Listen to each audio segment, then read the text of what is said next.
All right. One of the questions that was sent in to us was this one.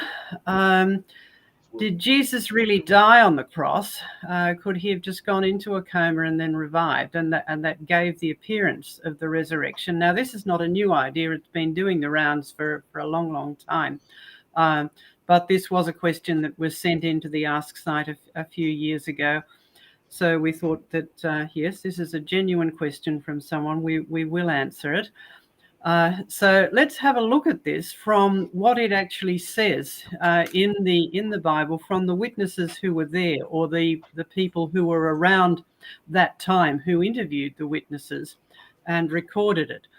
So if we go to the gospel records, and you need to look at all four of them and put together and see what it actually says. So let's do that. So Matthew 27:50.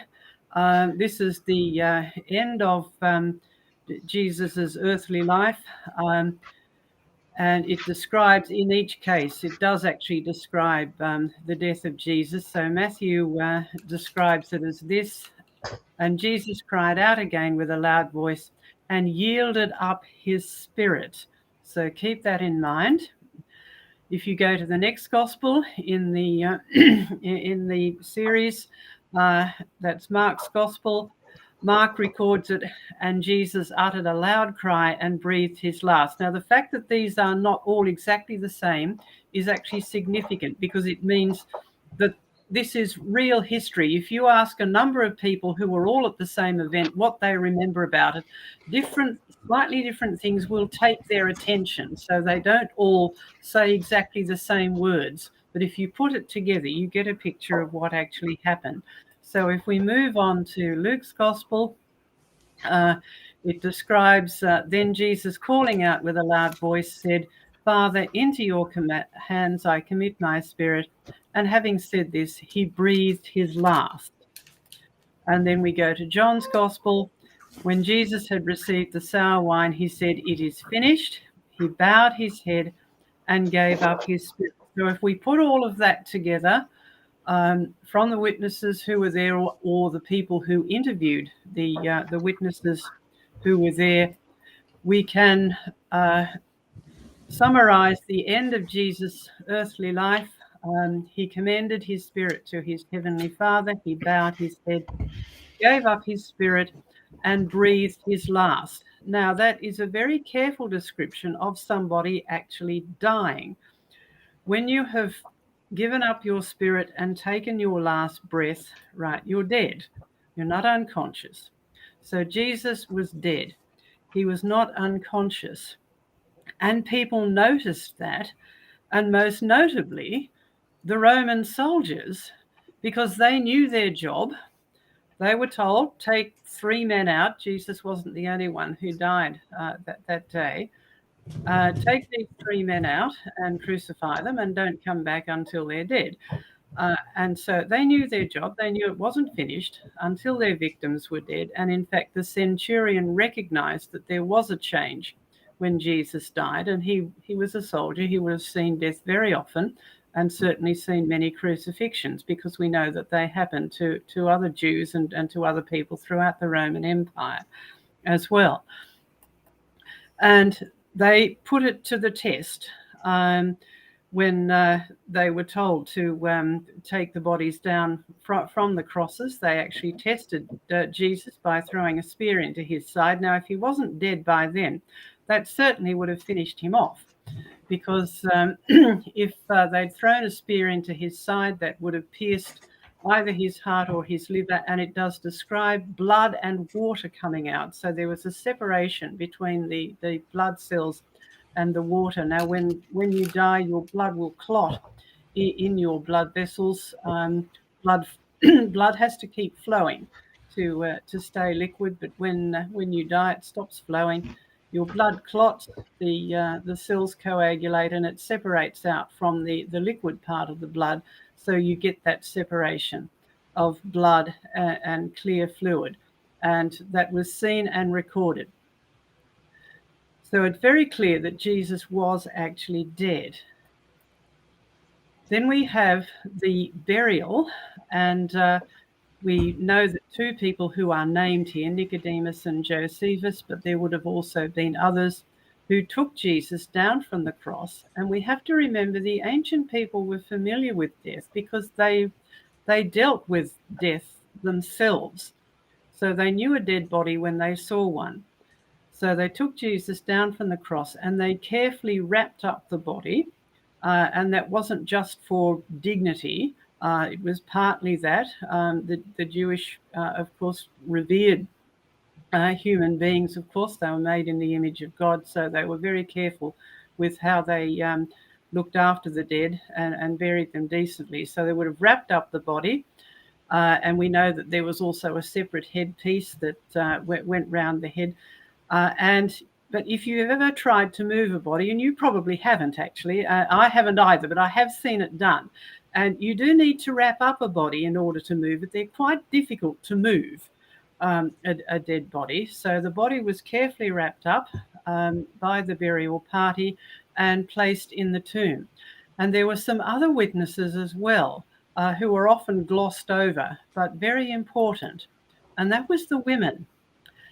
Now, how many of Jesus' disciples, his inner 12 disciples, how many of them saw Jesus die on the cross? John, Joseph, Sam, how many of them, the disciples, actually saw Jesus die on the cross? I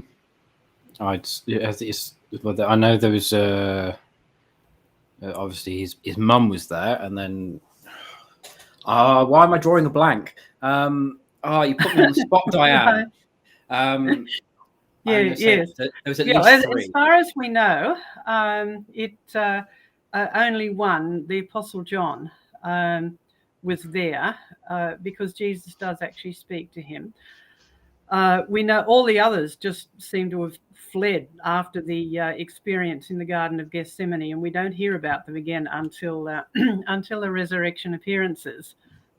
So it is possible that only one of the disciples was actually there at the cross when Jesus died. But there were a lot of women, and the interesting thing is a lot of them are named. And if you go through the four Gospels, you can put that together, and you have all of these women. Now, notice 5 of them were named Mary. I think you could go into any household in first century Israel and shout out Mary, and someone would be sure to come out.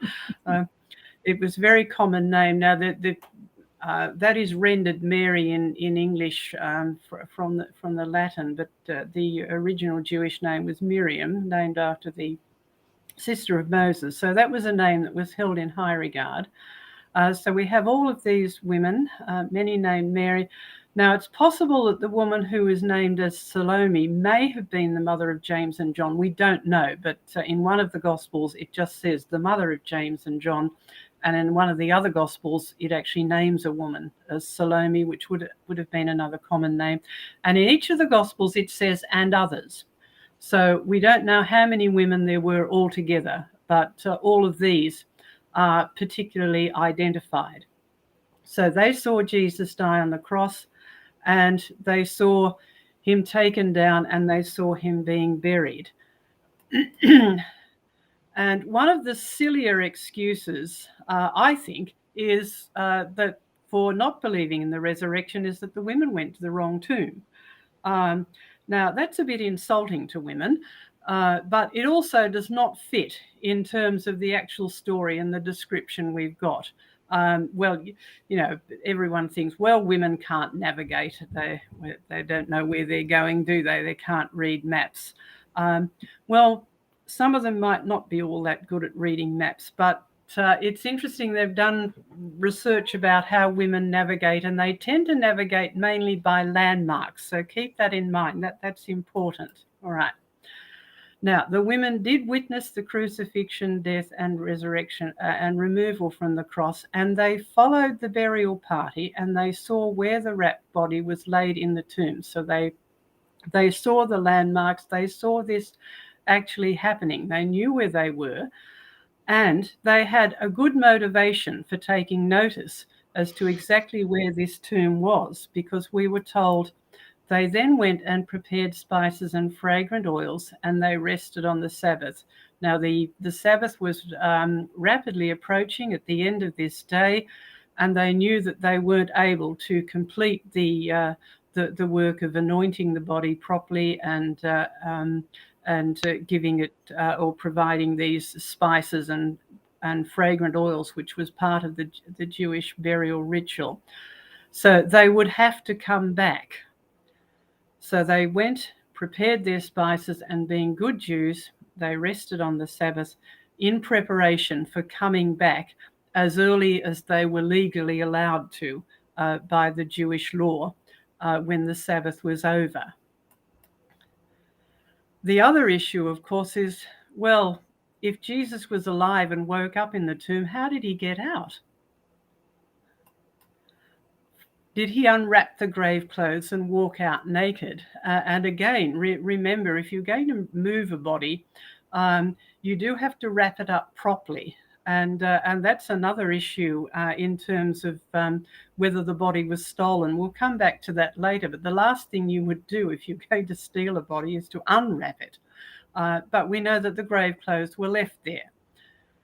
Well, it's unlikely that Jesus woke up, unwrapped himself from these wrapped grave clothes, and then walked around naked.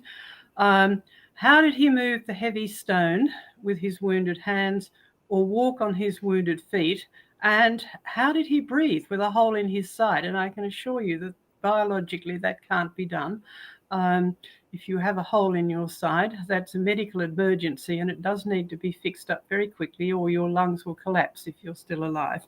And then finally, how did he overcome the guard of soldiers? And they are important in the story as well.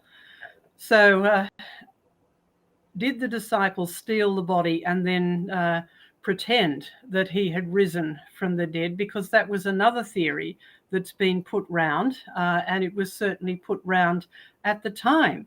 In fact, that was anticipated by the Jewish leaders, and so a seal and a guard was provided by the Roman governor at their request, so that didn't happen.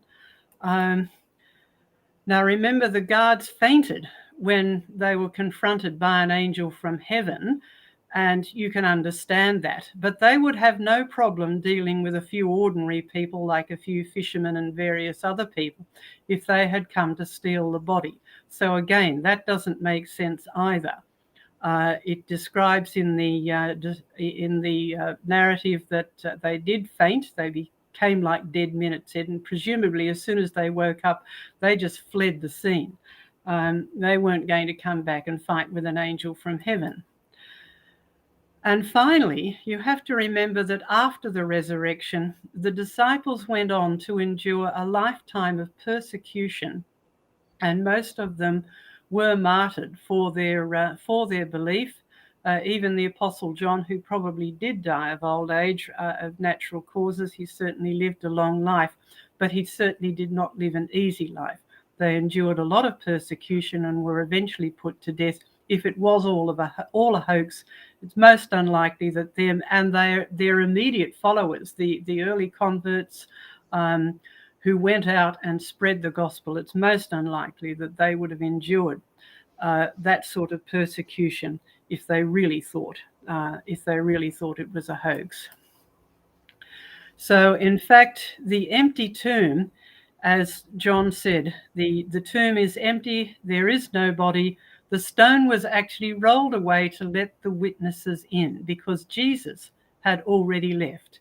He was now in his resurrection body, and we know from the description of the resurrection appearances, he could come and go. So Jesus had risen, he had already left, and the stone was rolled away to let the witnesses in to see the empty tomb and the empty grave clothes, and know that, as the angel said, he's not here, for he has risen. He's now in his resurrection body, so his earthly bodily life is over, but he's still a human being. He's still one of us, but in his resurrection, and he's reigning in glory, and will come again. And so we will get to see that glorious body if we believe in his death and resurrection, and have put our faith in him, and that's something wonderful that we can look forward to.